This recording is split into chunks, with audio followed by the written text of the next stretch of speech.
There you go.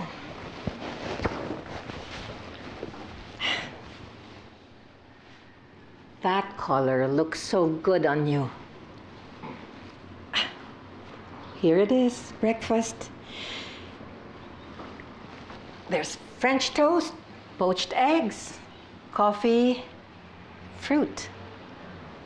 You're not mad anymore? I'm sorry. I know. I've been such a mess lately. Been so unsure of myself, so moody.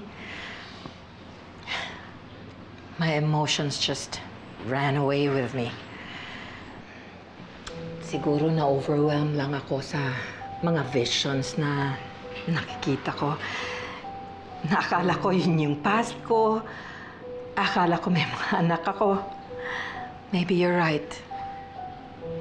We should take the next step real slow kasi I may not be able to handle the truth. Siguro nga, imagination ko lang to, or maybe I'm just stressed. I want you to trust me. I do. I trust you.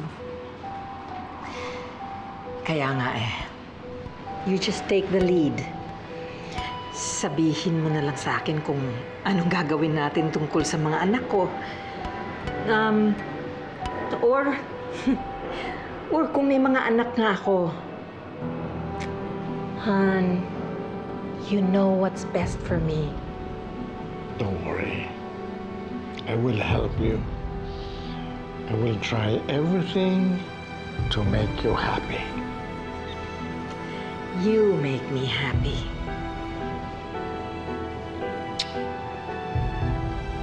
Go eat. Come on. I have a surprise for you. Okay.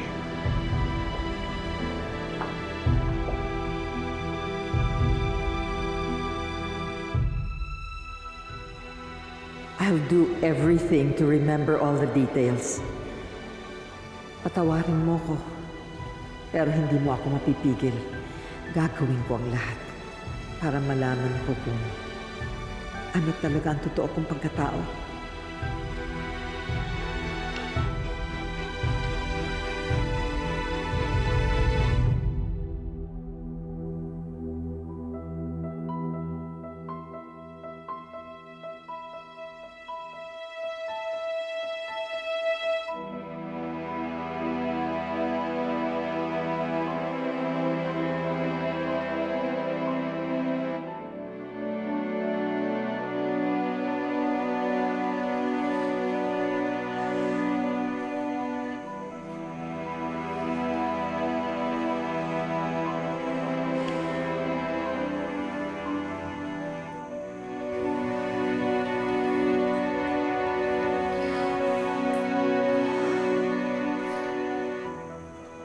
Hello, Han? Pwede ba ako magpasama sa driver?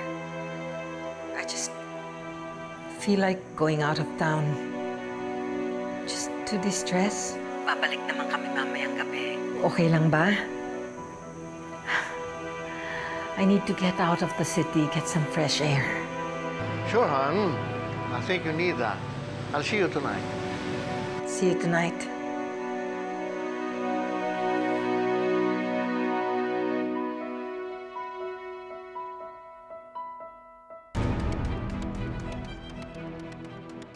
I need to know who I am, William. And the only way I can do that is to go back and retrace my steps in the past.